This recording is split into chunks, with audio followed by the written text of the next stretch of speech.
Hello and welcome again to the Writer Review. This is Eric Kurot Writer, and this week we're going to be taking a look back at the 2009 drama titled Precious. Now, Precious runs for 1 hour and 50 minutes long. It is directed by Lee Daniels.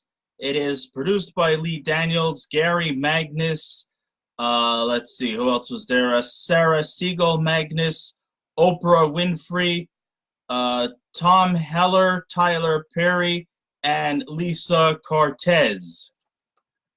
Okay, the script was written by Jeffrey S. Fletcher. It is based on a novel Push by Sapphire. The score was done by Mario Grigorov, the cinematography by Andrew Dunn, and the editing was done by Joe Klotz. And the stars of the movie are Gebori Sidibe, Monique, who actually did go on to win an Oscar for Best Supporting Actress. She was pretty effective in her role. Let's see, what else do we have? We have Paula Patton, we have Mariah Carey, Sherry Shepard, and Lenny Kravitz. So the story goes a little bit something like this. Precious's life has not been all that compromising. She is very, very introverted. She lives an extremely unhappy life. She seems to turn away from other people out of fear, not necessarily out of misanthropy or anything like that. No, she's very she seems like she's very, no, I wouldn't necessarily say friendly, because she doesn't really have any particular reason to be friendly, because the people around her in her life are not that friendly. So she's kind of self-contained. I guess that's probably what I would best describe her. Okay, yeah. She's quite introverted with the people in her lives, except for maybe possibly in her fantasy world. She kind of has this fantasy world where she lives in, where she's actually lives the life of happiness. That's her only escape. That's probably maybe the only thing that kind of gets her through her day. Other than that, she lives in misery, and she carries that misery on her back. She's not very strong in terms of literacy. To say that she walks around with this pain surrounding her would be the ultimate understatement. In addition, she was pregnant not once but twice due to rape.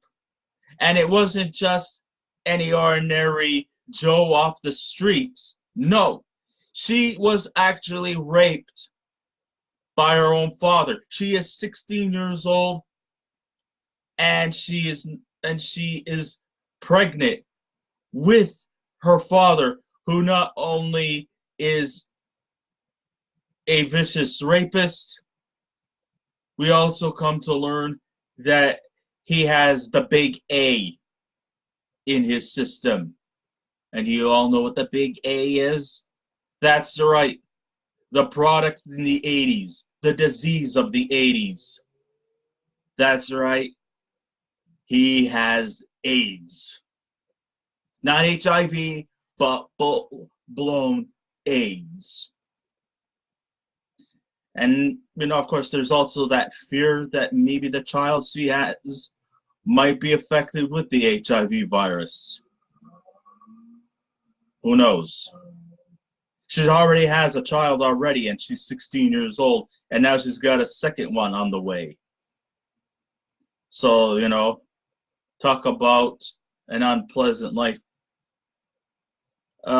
She's also morbidly obese, and her clothes doesn't fit through the bulk that she carries. I'm sorry, I didn't really actually mean to say it in such a cruel fashion, but yeah. Going to school is like walking into a snake pit in which the venom inflicted upon her stems from the verbal abuse drawn from her peers. And if the poison injected from her classmates are hard to bear, well, home isn't exactly where the heart is. Yes, her mother, played by Monique, her name is Mary, she has given up on hope. She deliberately lives off of welfare, and she seems to take the pleasure in making Precious's life a living nightmare. You see, she physically abuses her.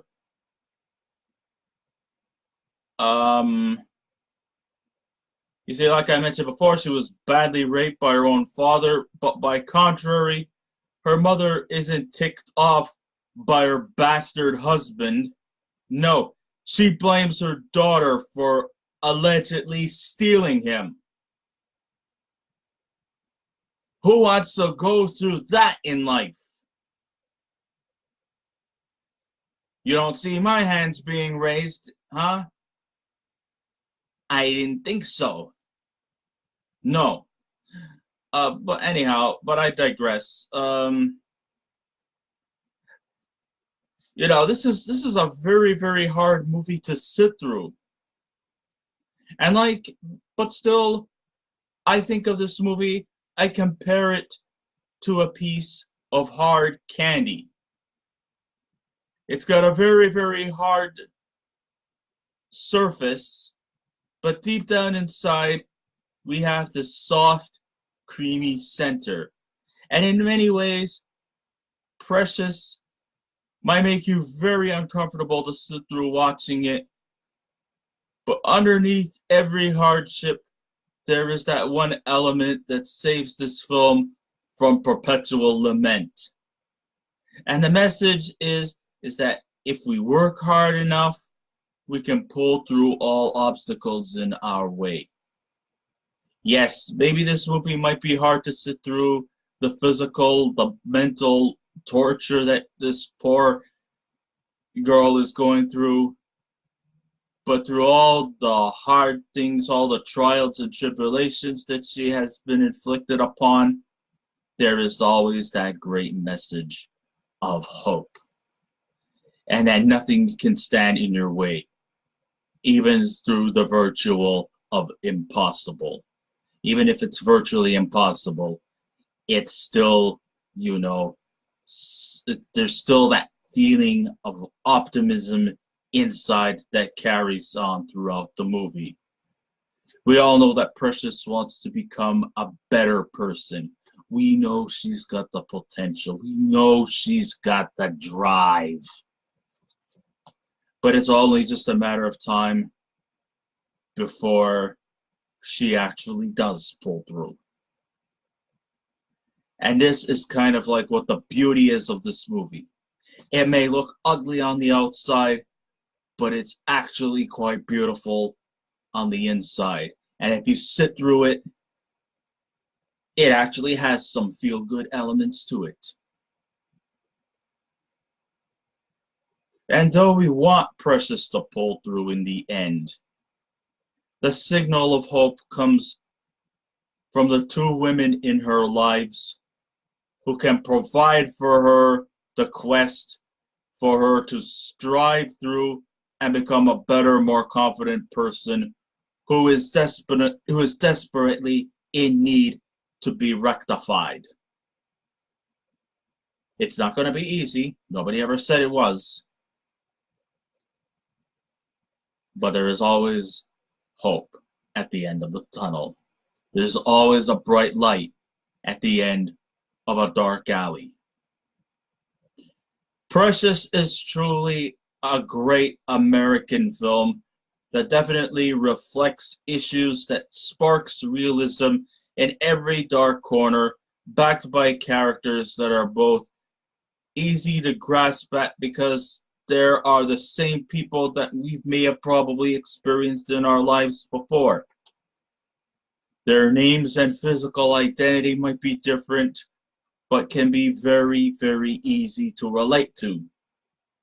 Even by scrounging through the rough patches this movie endures, at the end it turns out to have an underrated moment of feel-good vibrations that will linger on even as the end credits roll.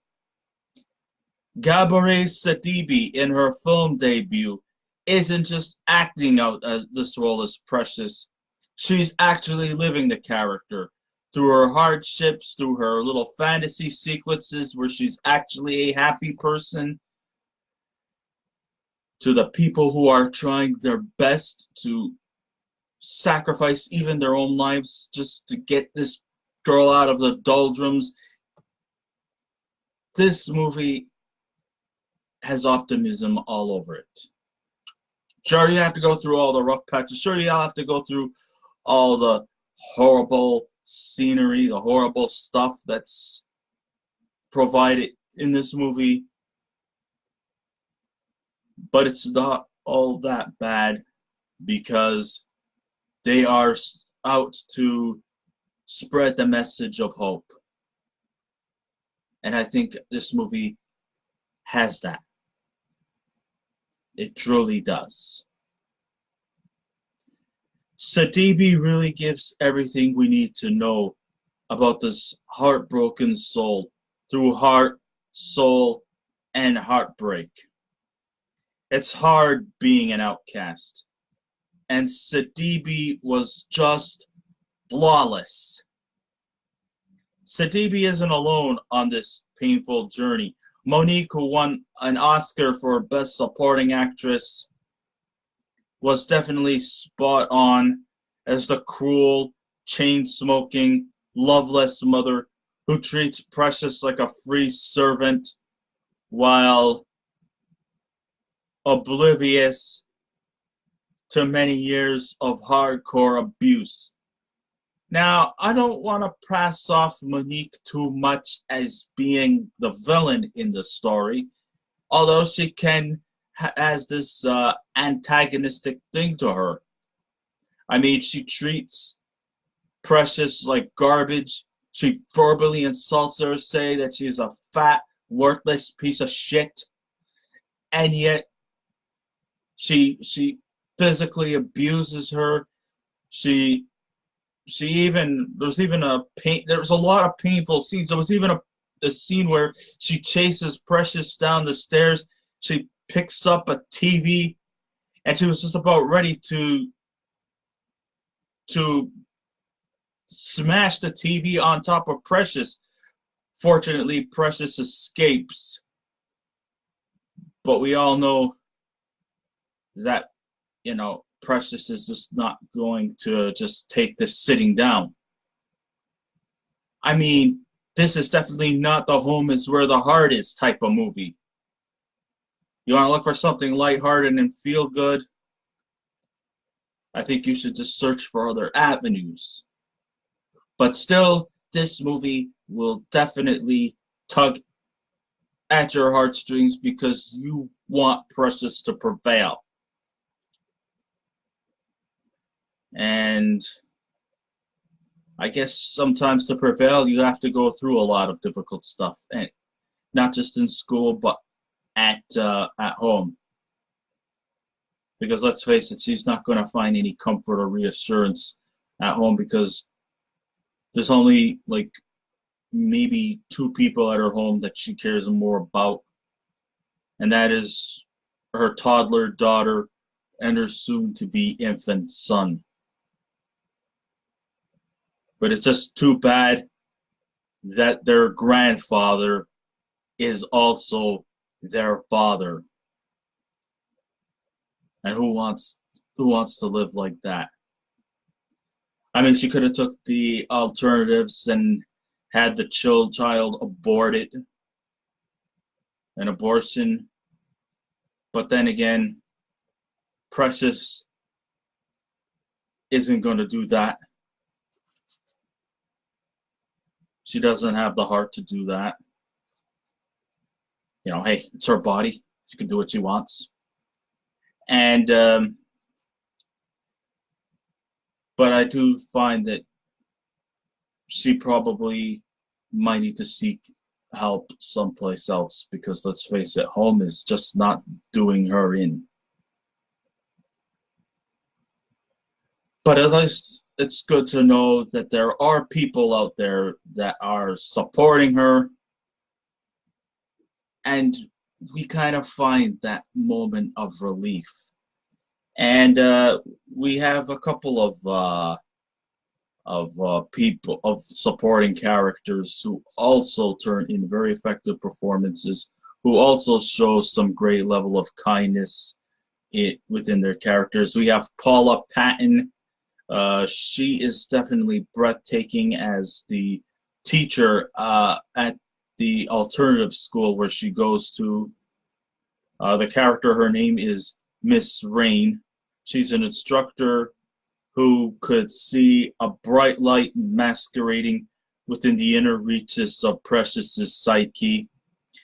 In a surprise turn, we have singer Mariah Carey, who is also very good as the social worker, Miss Weiss. You could, you know, underneath all that makeup and concealment, Mariah Carey is practically almost hard to identify, but she's there. She doesn't sing in this movie. If you're a Mariah Carey fan and you wanted to probably hear her sing, well, unfortunately, she's not doing any singing in this one. I'm sorry. She's not the only singer musician that's in this movie too. We have Lenny Kravitz, rock star Lenny Kravitz. He's also in there as well, and he's playing a small role, but you know he's effective. He plays the role of a male nurse who seems to have a great level of kindness towards Precious.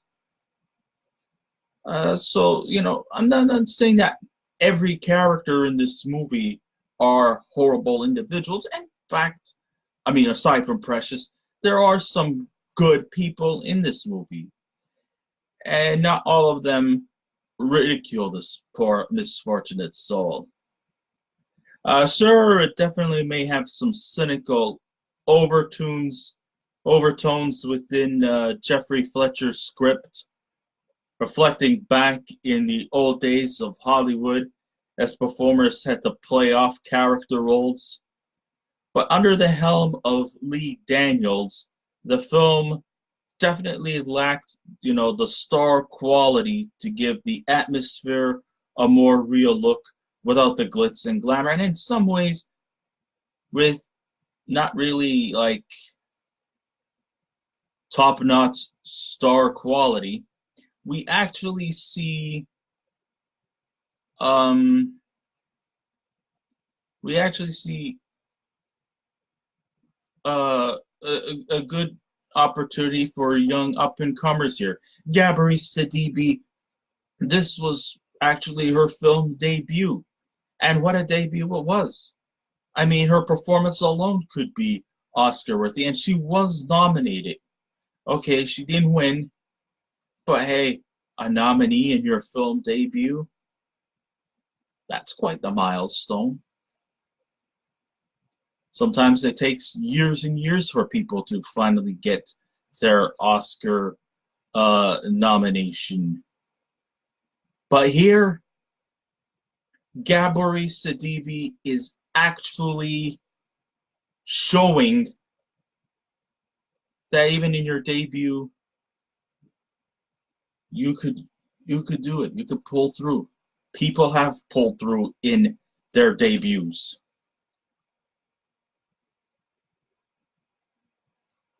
You know, just as long as you don't become a one-hit wonder. Because then people will think, oh, you're a one-hit wonder, you're a one-trick pony, you're a has-been. And then you never get seen or heard from again. Okay. Let's see here. by way of reverse, Daniels kind of demanded his cast to act and to capture the emotions and hardships they had to endure, and everything had to look and feel as real as possible. I mean, it worked, as he did wonders when he produced Monsters Ball. You know, the movie that starred Billy Bob, good old Billy Bob Thornton. Let's see, was of course Halle Berry, and she won the Oscar that year. We also had Heath Ledger, the late great Peter Boyle. Sadly, those two are missed. And you know, in some ways, you know, the acting in the movie Precious is almost as a very similar kind of effectiveness like the 2001 movie Monsters Ball. And of course, you know, this led Halle Berry to perform with the emotional grip which led her to an Academy Award.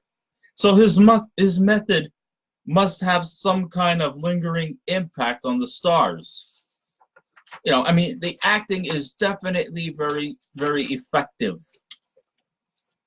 As I mentioned before, Mariah Carey and Paula Patton definitely can provide great depth to their performances, which are equally on the same length as Sidibe's role.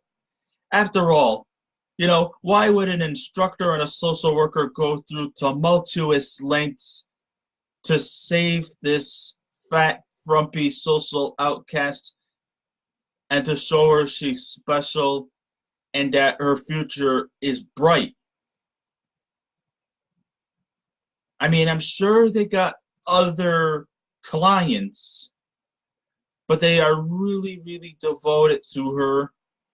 And just by seeing these two individuals help her through her trials and tribulations, just to see this girl succeed, definitely touches the cockles of my heart.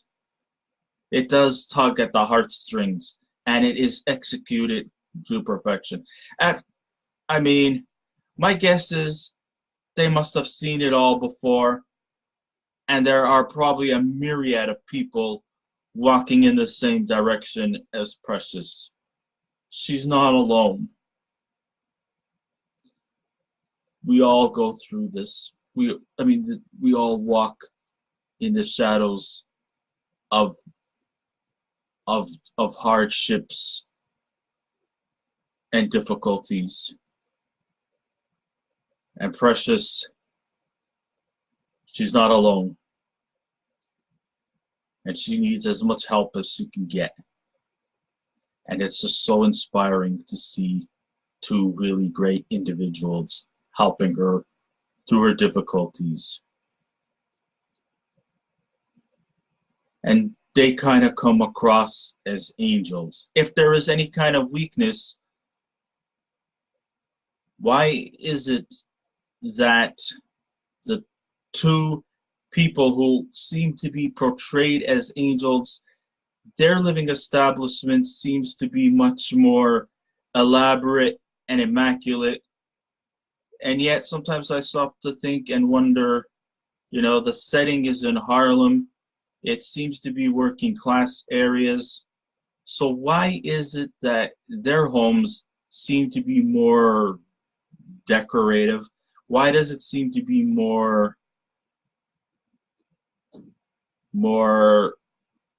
fancy? And yet they live in the same area. They all live in Harlem, and Harlem is pretty much a working class area. I mean, okay, maybe not everybody lives in squalor in Harlem, but a lot of people do. So then I've often wondered, why does Miss Rain and Miss Wise, why are their homes so fancy, so clean, while everybody else seems to live in squalor? I just don't understand that. Why does one person get the same treatment and the other people don't? You tell me.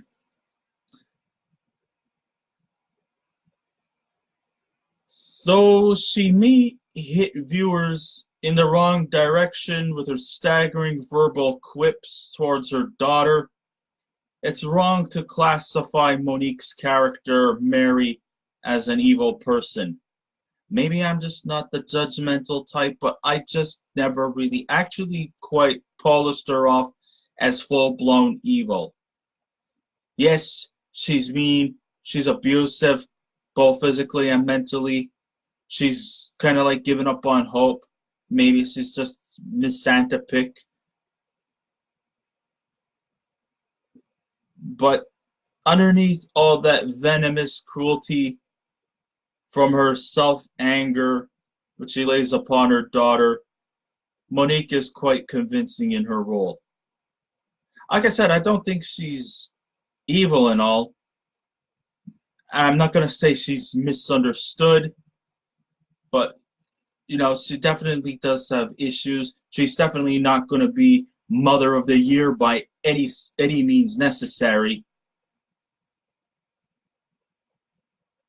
But she is very, very sick. And I don't think any child should have to go through her. And who can ever forget the climax of the movie where Mary actually has the meeting with the social worker, Miss Weiss. Boy, did Mary start to turn herself around. But then Miss Weiss could also see that deep down inside her, Mary is a sick individual.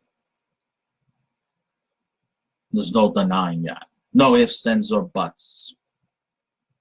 So though naysayers may have the negative belief that this performance could be manipulative, but Sidibe embodies the duration of the movie to yearn for our sympathy.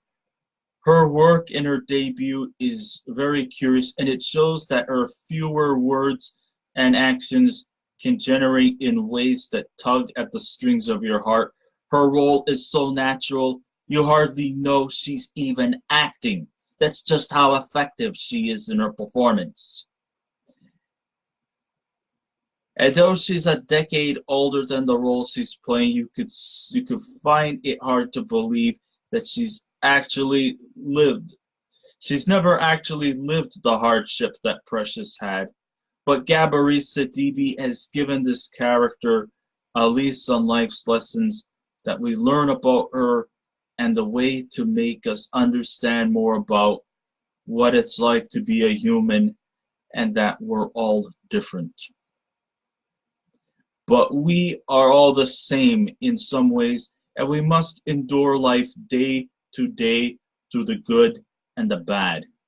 And once the film ends, we must all, it just inspires us to just go up to Precious and just give her a big hug. Because I think maybe she deserves it. Some people might think hugs, maybe people aren't comfortable with hugs. I mean, I'm not exactly the huggable type either. But after watching the movie Precious, you just want to go out there and hug this poor girl. And we hope that she pulls through. And you know what? What's good about this movie is that once she leaves her mother's life and declares that she doesn't want any contact with her mother ever again, you know how I feel about that? As much as we should always stay close to our mothers and our fathers because we only have one of those, in the case of Precious, her leaving her mother might be the best choice so that she could progress in life. Maybe not always necessarily to be a better person, not necessarily to just quickly all of a sudden become better than beyond one's expectations, but just to become a little more better day by day by day. And we see that in her. And I say good for her. She's walking now a different path in life. Not necessarily a fantasy life, but at least a little more fulfilling than she's ever had. I don't remember where she winds up at. Maybe a group home or something like that, or at least some place where she could stay, that she doesn't have to endure any more abuse. But at least her escaping her mother might be the best choice for her and for her children. So with all that said and done, if I was to give a scale out of 10 for this movie, Precious, I will have to give this movie a 10 out of 10. This is truly a very, very inspiring movie, and I recommend people to see this movie. It might be a little bit hard to watch sometimes, but just like I mentioned about the whole hard candy analogy, it's hard on the outside, but it's got a soft center on the inside. So I guess this ends my writer review. Thank you all for listening in. If you wish to subscribe to my YouTube channel, please feel free to do so. If you wish to leave a comment, go right ahead. But just remember, be kind, be courteous, and please refrain from any rude statements. And I will be back again with another movie review. So until next time, this is Eric Writers saying, keep watching those movies. And I'll see you around. Goodbye.